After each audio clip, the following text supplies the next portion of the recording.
Mister जय खानोलकर, हां मीच आहे, बोला. आम्ही तुम्हाला अटक करायला आलोय. You are under arrest.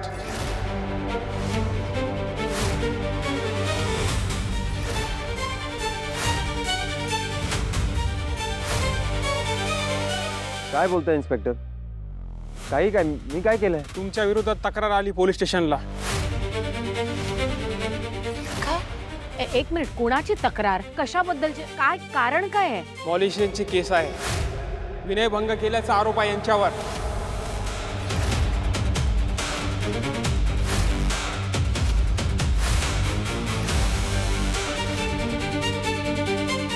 What? Yes. मी असं काही केलेलं नाहीये. आणि कोणी केला हा आरोप माझ्यावर? का केलाय?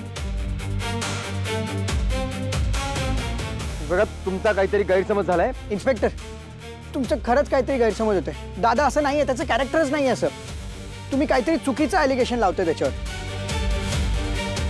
ऑफिसर, नक्कीच काहीतरी चूक झालीये. हो, म्हणजे तुमचा नक्कीच गैरसमज होतोय. दादा असं काहीतरी करणं शक्यच नाही हो. साहेब, तुम्ही पूर्ण चौकशी केली आहे का?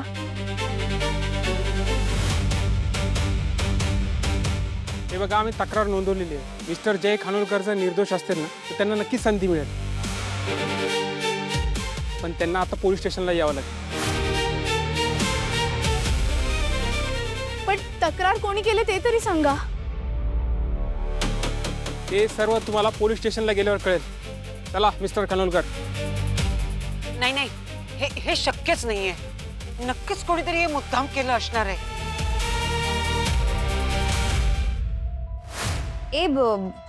सायली, ऐक ना, एक काम. बोला ना. थांब एक मिनिट.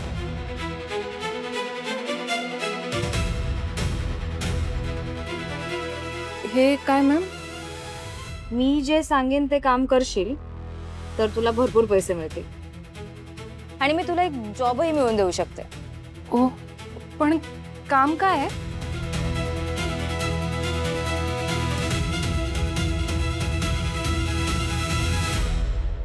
काय?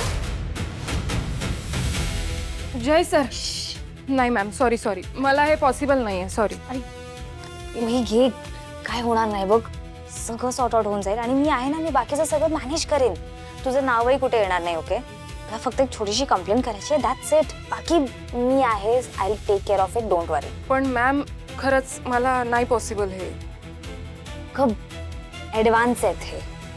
ओके, ओजी बॅग विकत घेऊ शकशील एवढे आहेत. मॉलमध्ये शॉपिंग करायला जाऊ शकशील एवढे आहेत.